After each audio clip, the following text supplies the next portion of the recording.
अरशद शरीफ का कल जनाजा है बादज़ नमाज ज़ोहर 2 बजे फैसल मस्जिद में, और उसके बाद तदफीन होगी H11 में। ज़रूर आइए उसके जनाजे में। आपकी तादाद पैगाम देगी उन ताकतों को जिन्होंने उस आवाज़ को हमेशा के लिए बंद कर दिया। ये जो कुछ हो रहा है ये सिलसिला अब रुकेगा नहीं है। अरशद शरीफ साहब को इस तरीके से मारा जाएगा और इस तरीके से उसकी आवाज़ खामोश कराई जाएगी, ये अरशद शरीफ ने भी तस्वुर नहीं किया था। PDM की सारी क़यादत मुझे बहुत मकरूह लगती है। मैं माफ़ी चाहता हूँ। मेरे दिल के अंदर इस वक्त जो जज्बात हैं इस हवाले से, हमारे घर मैयत पड़ी है और ये हम पर स्मगलिंग और चोरी का इल्ज़ाम लगा रहे हैं और अपने आप को पवित्र साबित करना चाहते हैं। ये तो जुल्म नहीं, बर्बरियत थी। एक आवाज को जिस तरह से जहरीले इंतकाम के जरिए से बंद करने की कोशिश की गई, ये सच और हक की जो लड़ाई है इसमें हमेशा से सच जो है वो गालिब आएगा। सहाफ़ियों का काम होता है सवाल उठाना। सवाल उठाने का ये हरगिज मतलब नहीं होता कि हम यहाँ पे कोई अदालत लगा के बैठे हैं। वो अदालत का काम है, अदलिया का काम है, वही करेगी, और यहाँ हम किसी को मुजरिम साबित करने की कोशिश कर रहे हैं। लेकिन अगर किसी की वो कहते हैं ना दाढ़ी में तिनका हो, तो इसका तो कुछ नहीं किया जा सकता।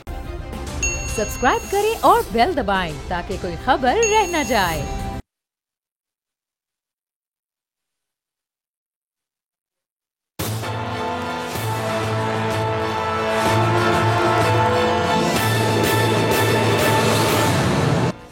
अस्सलाम वालेकुम नाज़रीन, मैं आपका मेज़बान समी इब्राहिम और आप देख रहे हैं प्रोग्राम तज्जिया।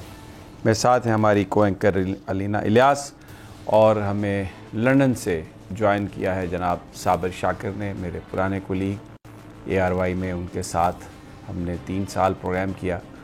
अरशद शरीफ, मैं और साबिर, हम तीनों ARY में थे और एक ही ऑफ़िस में बड़ा वक्त हमने गुजारा। तो आज साबिर मेरे साथ हैं और जो हमारे जो मौज़ूआत हैं वो अरशद शरीफ का कल जनाजा है बादज़ नमाज ज़ोहर 2 बजे फैसल मस्जिद में, और उसके बाद तदफीन होगी H11 में। ये मैं इसलिए आपको ये बता रहा हूँ इस अपील के साथ कि ज़रूर आइए उसके जनाजे में, और आपकी तादाद और आपकी वहाँ मौजूदगी पैगाम देगी उन ताकतों को जिन्होंने उस आवाज़ को हमेशा के लिए बंद कर दिया। ये तो ठीक है, लेकिन जो शम्मा वो लेके चल रहा था वो आज हर पाकिस्तानी के दिल में उसने अपने खून से आबियारी करके लगाई है। तो कल आइए नमाज जनाजा में और पैगाम दीजिए कि हम सब अरशद शरीफ हैं और इस मुल्क में हकीकी आज़ादी चाहते हैं। मैं साबिर शाकिर की तरफ जाऊंगा, लेकिन उससे पहले अहमद फराज रेलेवेंट शायरी है उनकी, ये नज़्म अरशद शरीफ, मौजूदा हालात सब कुछ ज़हन में रखिए, तो ये पेश खिदमत है आपकी। साबिर, अहमद फराज शायद अरशद ने जो किया वही बयान कर रहे थे। बड़ा वक्त गुज़रा आपका मेरा, अभी बहुत सारी ख़बरें हैं, बहुत सारे लोग ज़ख़म कुरेद रहे हैं। आज मलिक अहमद ख़ान ने भी कुरेदा, राना सनाउल्लाह रोज़ाना कुरेदता है आके, और वो कलेजा चबाने वाली तो रोज़ाना की बुनियाद पर ट्वीट करती है और बात करती है। लेकिन दुख तो अपनी जगह पे है, लोगों में एक अज़्म भी है। क्या कहेंगे आप ये जो कुछ हो रहा है? समीर भाई, बात ये है कि ये जो कुछ हो रहा है ये सिलसिला अब रुकेगा नहीं है। अहमद फराज साहब ने जो शायरी बयान कर रहे थे वो आपको पता है, ख़ुद भी उन्होंने भी बड़ी सोबतें बर्दाश्त की थी, और अरशद शरीफ साहब को इस तरीके से एक पाकिस्तानी को, एक मुसल्लह अफवाज के पाक फ़ौज के एक सफ़ीर को, उसके फ्रंट लाइन इत्तेहादी को, उसके फ्रंट लाइन फाइटर को इस तरीके से मारा जाएगा और इस तरीके से उसकी आवाज़ खामोश कराई जाएगी, ये अरशद शरीफ ने भी तस्वुर नहीं किया था। अरशद शरीफ साहब से बात होती रहती थी, वो इस हद तक हो सकता था कि उसके वहमो गुमान में भी नहीं था।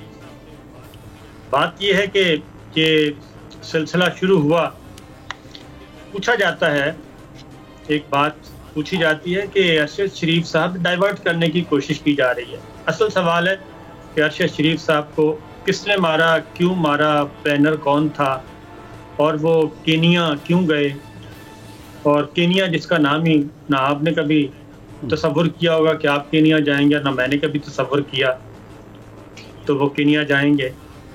तो वो केनिया क्यों गए? अब ये बड़ी मासूमियत से ये सवाल पूछा जा रहा है और मुझे हैरत होती है कि अरशद शरीफ साहब, पहले ये तहकीकात होनी चाहिए कि वो पाकिस्तान उन्होंने क्यों छोड़ा। आपने भी क्या तसव्वुर किया था? इमरान रियाज ने तसव्वुर किया था? इमरान रियाज को बेलिबास किया गया, हमाद यूसुफ को बेलिबास किया गया, जमील फारूकी को बेलिबास किया गया, वीडियोस बनाई गई, आजम सवाती को बेलिबास किया गया, वीडियोस बनाई गई, शहबाज गिल को बेलिबास किया गया, वीडियोस बनाई गई, और उसके बाद डॉक्टर मोहित यूसुफ पे मुकदमात, अरशद शरीफ पे मुकदमात, साबिर शाकिर पे मुकदमात, समी इब्राहिम पे मुकदमात, और अयाज अमीर साहब का गिरेबान फाड़ा जाएगा, उनको सरेआम मारा जाएगा। ये कभी तसव्वुर किया था? और उसके बाद आरिफ हमीद भट्टी साहब, उसको ऑफेयर किया जाएगा, उसको धमकियां मिलेंगी, क्या ये कभी तसव्वुर किया था? साबिर शाकिर को नौकरी से बरतरफ कर दो तो बच सकते हैं, अरशद शरीफ को नौकरी से बरतरफ कर दो तो बच सकते हैं, और फिर ये जी कैसे रहे हैं, इनको पैसे कौन दे रहा है, ये रह कहाँ रहे हैं, इस पे तहकीकात। तो ये सारी बातें जो हैं, ये सब कुछ करने के बावजूद पूछा जाता है अरशद शरीफ साहब ने पाकिस्तान क्यों छोड़ा। अरशद शरीफ मेरी और आपकी तरह एक इज्जतदार आदमी था, एक सेल्फ मेड आदमी था, एक मिडिल क्लास का बच्चा था जैसे मैं और आप हैं, और हिजरत करके हमारे ख़ानदान क्यों आए थे पाकिस्तान? इस सरजमीन पे क्यों कदम रखा था? वो क्या माल बचाने के लिए आए थे? माल छोड़ के आए थे। आपके वालिदैन, मेरे वालिदैन, अरशद के वालिदैन माल छोड़ के आए थे, अपनी दौलत छोड़ के आए थे। वो आए थे सिर्फ कि वो और उनकी नस्लें, उनकी इज्जत महफूज रहे, उनकी आबरू महफूज रहे, उनकी जान महफूज रहे। ये 3 वजूहात थी जो वो छोड़ के आए थे, और इन्हीं की यही चीज़ हमारे खून में शामिल है कि इज्जत महफूज रहे। और जब हमारी सरजमीन पे हमारी इज्जत ही महफूज नहीं, जब आप किसी को बेलिबास करते हैं, उसकी वीडियो बनाते हैं, उसको आर्काइव में रखते हैं, उसके बाद पीछे बचता क्या है? और फिर क्या पता कि वो वीडियोस डार्क वेब पे चली जाएंगी, कोई हैकर मिल जाएगा, कोई हैक कर लेगा, और हमारे बच्चे बच्चियां, नवासे नवासियां, पोते पोतियां वो वीडियोस देखेंगी। आप बताएं हमारे पास उसके बाद क्या ऑप्शन बचता है? अरशद शरीफ के पास क्या ऑप्शन बचता था कि वो वहां से पाकिस्तान से निकलते, फ्लाई करते रात की तारीकी में, उसी रात हमाद यूसुफ को उठाया जाता है, उसको बेलिबास किया जाता है, उसकी बेटी के सामने उसको हरास किया जाता है, उसकी अहलिया के सामने उसको हरास किया जाता है, उसकी आंखों पे पट्टियां बांधी जाती हैं, उसकी नंगी वीडियोस बनाई जाती हैं। और जब हमाद यूसुफ कहता है कि हमने आपके लिए बहुत कुछ किया और जो आपने किया ये हम याद रखेंगे, तो करने वाले पूछते हैं हम कौन हैं? हमाद यूसुफ उनका नाम बताता है कि आप कौन हैं। इमरान रियाज के साथ भी यही हुआ। जमील फारूकी कल का बच्चा, वो रो के उसने बताया। आजम सवाती 70-75 साल का बुजुर्ग। बिल्कुल बड़ा, ये बिल्कुल जिन वाक़यात का आप जिक्र कर रहे हैं, ये साबिर, बिल्कुल ये बात है, पूरी कौम जानती है इन तमाम चीज़ों को। और अब इस वक्त जो मामला जो है कि अरशद शरीफ का जो ये मर्डर था, उसको हशब करने की जिस तरीके से कोशिश की जा रही है, उसके ऊपर मट्टी डालने की जैसे कोशिश की जा रही है। एक अनाउंस होती है कमेटी 3 मेंबर की कि वो इन्वेस्टिगेट करेगी और कीनिया जाएगी। एक उसमें मिस्टर अतर वहीद साहब हैं जो डायरेक्टर DIG पुलिस FIA, और Umar Shahid Hamid deputy director general intelligence bureau, फिर एक उसमें lieutenant colonel Saad Ahmed ISI के। फिर उसके बाद इसमें तब्दीली की जाती है और जो लेफ्टिनेंट कर्नल साद अहमद हैं उनको इस कमेटी से निकाल दिया जाता है। अब बाकी जो इस कमेटी के 2 बंदे हैं उनमें से एक मिस्टर अतर वहीद हैं। इनके बारे में कुछ इन्फॉर्मेशन है कि ये जब अदलिया की रेस्टोरेशन के लिए एक लॉन्ग मार्च था, नवाज़ शरीफ साहब निकले थे लाहौर से, तो ये गुजरांवाला में एसपी थे अतर वहीद उस वक्त। इन्होंने अपनी जो बेल्ट है ये नवाज़ शरीफ साहब के कदमों में रखी और उन्होंने कहा कि मैं आपका वफ़ादार हूँ और मैं आपके साथ हूँ। आजकल ये FIA में जो PTI के जो फंडिंग के हवाले से जो मुकदमात हैं उनको वो देख रहे हैं। हो सकता है कोई यानी ये इंटेग्रिटी वाले ऑफिसर हो, मुझे नहीं पता ज़्यादा, लेकिन ये जो 2-3 चीज़ें हैं ये बताती हैं कि शरीफ ख़ानदान के बड़े चहेते हैं।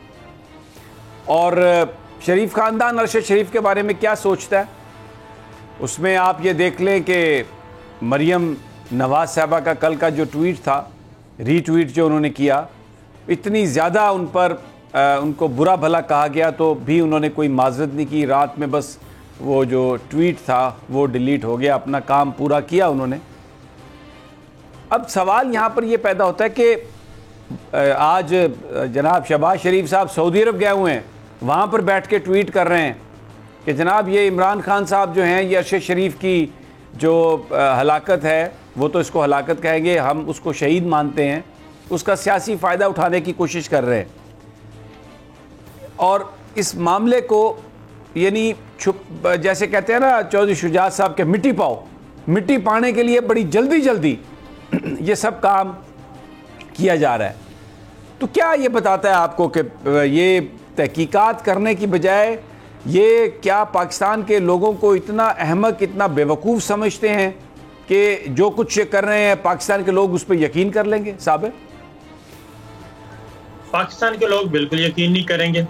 और मैं तो ये कहूँगा कि एक तरफ आप अनाउंस करते हैं जुडिशल कमीशन का, अभी तक वो प्रोसेस ही शुरू नहीं हुआ क्योंकि चीफ जस्टिस ने नाम देना होता है ऑनरेबल जज का, और वो भी शुरू नहीं हुआ। आप पैरेलल एक कमेटी बना देते हैं और उसको कहते हैं कि ये जल्दी जाएगी और वहाँ से रिपोर्ट वजारत दाखिला को सबमिट करेगी, क्योंकि अभी तो जुडिशल कमीशन ने ये काम करना है। जुडिशल कमीशन ने ये सारे काम स्टार्ट करने हैं, उसका नोटिफिकेशन होना है, उसका सेक्रेटेरिएट होगा, उसका एक ऑफिसर होगा जो लाइजान ऑफिसर होगा, फिर उसके पास इख्तियारात होंगे, फिर उसको बजट दिया जाएगा। और उसके बाद उनकी बेटी डिमांड कर चुकी हैं, कल अरशद शरीफ की हमारी भी बेटी हैं, वो डिमांड कर चुकी हैं कि ये पब्लिक हियरिंग होनी चाहिए। प्रेसिडेंट ऑफ पाकिस्तान को वो कह चुकी हैं। तो ये जो आपने कहा है ना ये जल्दी में है, ये वाकईतन जल्दी में है। ये जल्दी ये कुछ करना चाहते हैं और ये चाहते हैं कि बस कुछ ऐसा हो जाए कि जाने से पहले ये इस पे कोई ना कोई रिपोर्ट आ जाए और वो उसको ही फाइंडिंग्स करके तो ये मामले को यहीं रख दिया। अच्छा, इसमें एक और काम भी इन्होंने किया है। राना सनाउल्लाह ने जो आज गुफ्तगू की है कि जी हम जो सोने की स्मगलिंग के हवाले से बिकात करेंगे। फ़खर रहमान कुछ नहीं ढूंढ सके अरशद शरीफ के ख़िलाफ़। एक ईमानदार, अपना छोटा सा उसका घर, कोई उसके पास प्रॉपर्टी नहीं है, कोई बड़ी जायदाद नहीं है, सारी ज़िंदगी मेहनत से काम किया, तो अरशद शरीफ केस में सोने की स्मगलिंग की तहकीकात की जाएगी। मुझे बताइए, ये जो इस तरह से ये ज़ख़म कुरेद रहे हैं राना सनाउल्लाह, कोई शर्म हया नहीं है। मैं ये सख्त अल्फाज इसलिए इस्तेमाल करता हूँ कि जब मुझे अरशद शरीफ की, जब उनकी वालदा का चेहरा मेरे सामने आता है, जब मैं उन मासूम बच्चों को देखता हूँ, जब मैं अपनी उस बेटी को देखता हूँ जिसका ज़िक्र अभी साबिर शाकिर कर रहे थे, जब मैं उस घर को देखता हूँ जहाँ पे इस वक्त अब सन्नाटा है, अंधेरा है, और मुझे ये राना सनाउल्लाह का बयान नज़र आता है, तो PDM की सारी क़यादत मुझे बहुत मकरूह लगती है। मैं माफ़ी चाहता हूँ। मेरे दिल के अंदर जो इस वक्त जो जज्बात हैं इस हवाले से कि हमारे घर मैयत पड़ी है और ये हम पर स्मगलिंग और चोरी का इल्ज़ाम लगा रहे हैं, यानी बंदा भी हमारा गया और पर्चा भी हम पे दर्ज करना चाहते हैं और अपने आप को पवित्र साबित करना चाहते हैं। फ़खर रहमान, कुछ इस जुल्म पे कुछ आप बोलेंगे? इस जुल्म के खिलाफ तो सभी इब्राहिम, जितना हम बोलें उतना ही कम है। ये तो जुल्म नहीं, बर्बरियत थी। एक आवाज को जिस तरह से जहरीले इंतकाम के जरिए से बंद करने की कोशिश की गई, वो तो एक ऐसी शमा बनकर पूरे मुल्क में और पूरी दुनिया में नूर बनकर इस तरह से आई है कि इसको जो भी इस चिराग को लेकर चलेगा वो नूर ही नूर रहेगा। ये सच और हक की जो लड़ाई है, इसमें हमेशा से सच जो है वो गालिब आएगा। हम तो सब मिट्टी के बने हुए हैं, खाक है, हम खाक हो जाएंगे। लेकिन जिन्होंने अरशद शरीफ हमारे भाई का कत्ल किया है, एक इंडिपेंडेंट, एक मैन ऑफ इंटेग्रिटी का जो कत्ल किया गया है, ये सब बर्बाद हो जाएंगे। ये मैंने आपको एक बात, जो सबसे इम्पोर्टेंट बात है इस सारे एपिसोड में, वो ये है कि शहीद का मतलब है शहादत, और शहादत का मतलब है गवाही। और वो गवाही की जो शहादत जो है, उसकी जो मैयत है, वो इस वक्त इस्लामाबाद पहुंच चुकी है। उसके खून का एक एक कतरा जो है वो गवाही दे रहा है कि उसके कातिल कौन है, और वो उसके धब्बे जो हैं वो किन किन हाथों पर हैं। और वो सारे मुंह आज जिस तरह से बोल रहे हैं, वो खुद ब खुद सामने के किरदार जो है वो नमूदार हो रहे हैं। और आपने मकरू चेहरों की बात की, मैं तो ये कहूंगा कि चेहरा मकरू तब होता है जब इंसान की सोच मकरू होती है। और जिस तरह से मैंने आपको कहा कि वेनोमिक इंतकाम, यानी कि जिस तरह से वहशियाना तरीके से, इंतहाई बुज़दिलाना तरीके से अरशद शरीफ के ऊपर पीछे से हमला किया गया, और कुछ तो गैरत कर लेते। अरशद शरीफ में इतना दम तो था कि वो सामने उसके आते तो वो मुकाबला करता, और शेरों की तरह जो है ना वो इज्जत की मौत को तरजीह देता, और जो कि उसने दी। लेकिन मैंने आपको बताया कि जो मुझे बिल्कुल फ़खर, मैं आप सही कह रहे हैं, मैं माफ़ी को रोकूंगा, मुझे ब्रेक पर जाना है। लेकिन मैं चाहता हूं कि अगर अरशद शरीफ, ये लश्कर भी तुम्हारा है, सरदार भी तुम्हारा है, ब्रेक पर जाने से पहले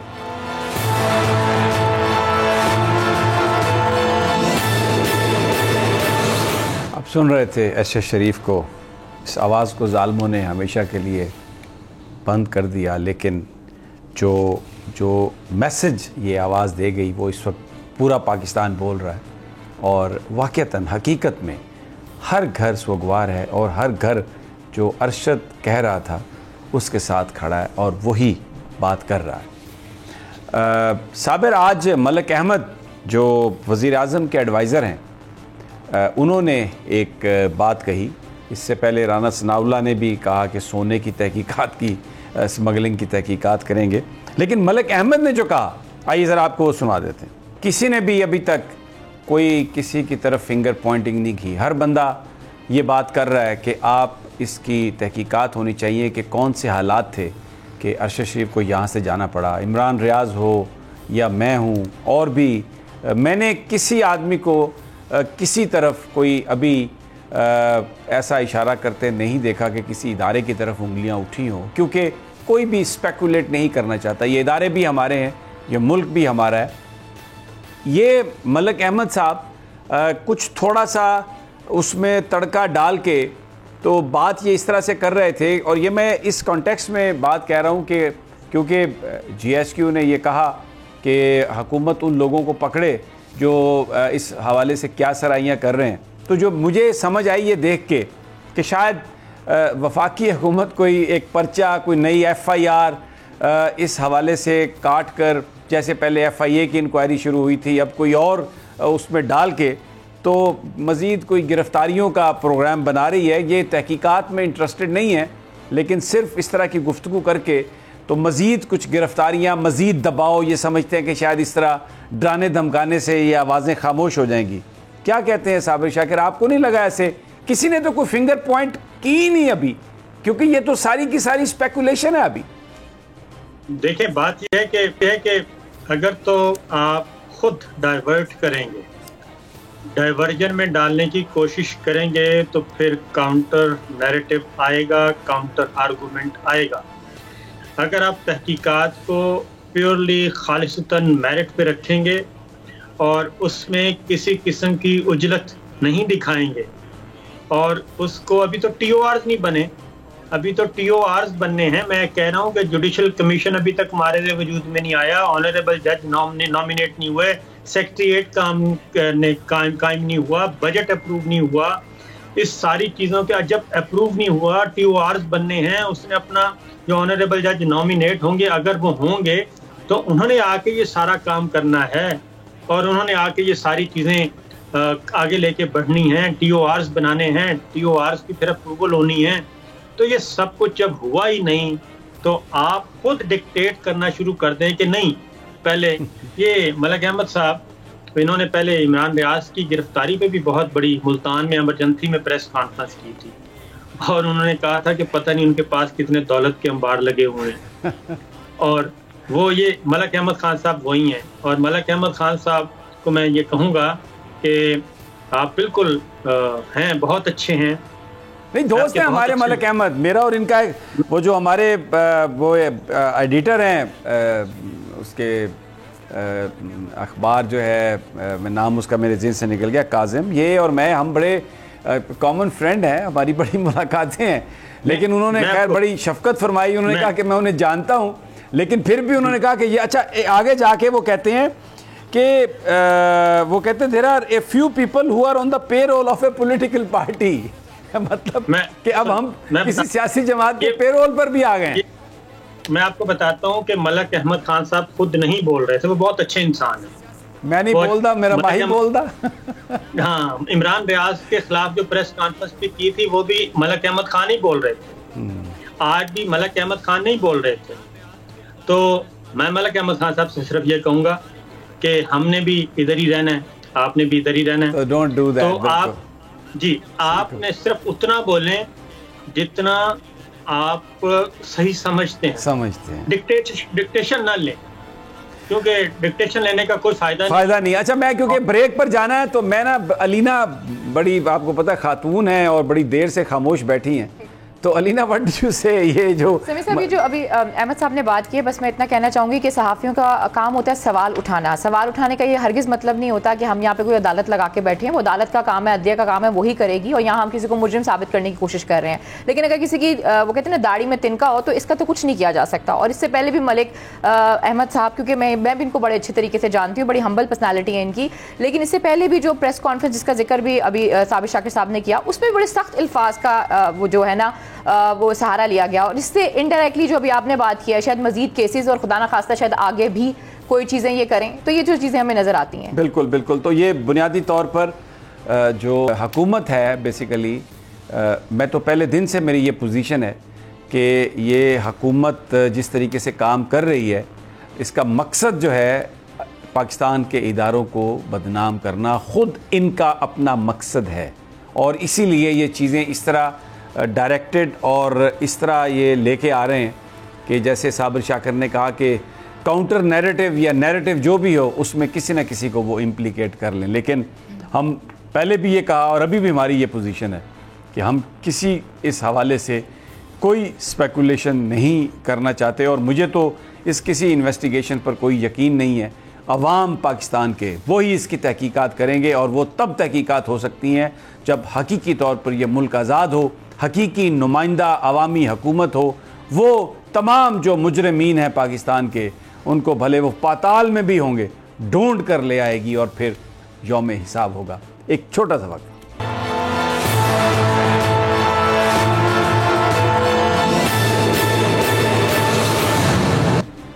वेलकम बैक नाजरीन। इमरान खान ने आज सियालकोट में एक वर्कर्स कन्वेंशन से भी खिताब किया। जुमे को वो उनका लॉन्ग मार्च होगा, लेकिन एक घटिया तरीन एक और चीज़ सामने आई है। अभी जो राना सनाउल्लाह साहब एक प्रोग्राम में फरमा रहे हैं कि इमरान खान ने वैसे तो जुमे वाले दिन ऐलान करना था कि कब होगा लॉन्ग मार्च, लेकिन अरशद शरीफ के वाक़े की वजह से, क्योंकि मुल्क में एक माहौल था, तो इसलिए उन्होंने जुमे को ही लॉन्ग मार्च का ऐलान कर दिया। तो ऐसा लगता है, ये राना सनाउल्लाह कह रहे हैं कि इमरान खान किसी नागहानी वाक़े के मुंतज़र थे। यानी आप मुझे देखें, ये देखें किस कदर इससे ज़्यादा घटिया बात नहीं हो सकती कोई। ये मुल्क का वज़ीर दाखिला कह रहा है। सियासत वो उधर से मदीना मुनव्वरा में गए हैं शहबाज शरीफ साहब, और ट्वीट कर रहे हैं कि ये सियासत अरशद शरीफ की शहादत पर इमरान खान कर रहे हैं। अंदाज़ा लगाएं ज़रा। और ये अलीना, राना सनाउल्लाह की ये गुफ्तगू, मैं कहता हूँ जो पस्तियों की जो आखिरी भी हद है ना, उसको क्रॉस कर गए ये बात करके। समीर साहब, राना सनाउल्लाह साहब से तो सबसे पहला सवाल तो हमारा यही होता है कि ज़रा बताएं ना कि जो सानिया मॉडल टाउन में हुआ था वो क्या हुआ था। सबको पता, पूरी कौम को पता है कि आप किस तरह का दिल रखते हैं और किस तरह की आंखें रखते हैं। आपने तो ये भी नहीं देखा कि सामने एक खातून खड़ी हुई है, छोटे बच्चे खड़े हुए, और आपने स्ट्रेट फायरिंग की और वो खातून जो है वो हलाक हो गई। पूरे कौम ने वो वीडियो देखी, पूरी कौम ने उस बच्ची की चीखें सुनी। अब राना सनाउल्लाह साहब इससे ज़्यादा क्या सोच सकते हैं? जहाँ तक आप बात कर रहे हैं समीर साहब इमरान खान साहब की, इमरान खान साहब ने तो अपनी पूरी तैयारी कर ली है। और अगर इमरान साहब किसी चीज़ का इंतज़ार कर रहे होते, किसी मौके का इंतज़ार कर रहे होते, तो क्या वो अरशद शरीफ साहब को खुद कहते कि आप इस मुल्क से चले जाएं? लेकिन मैं इनको जवाब दे रहा हूँ, और जवाब ये है, मंजर भोपाली की ये नज़्म, ये जवाब है हमारा इनको।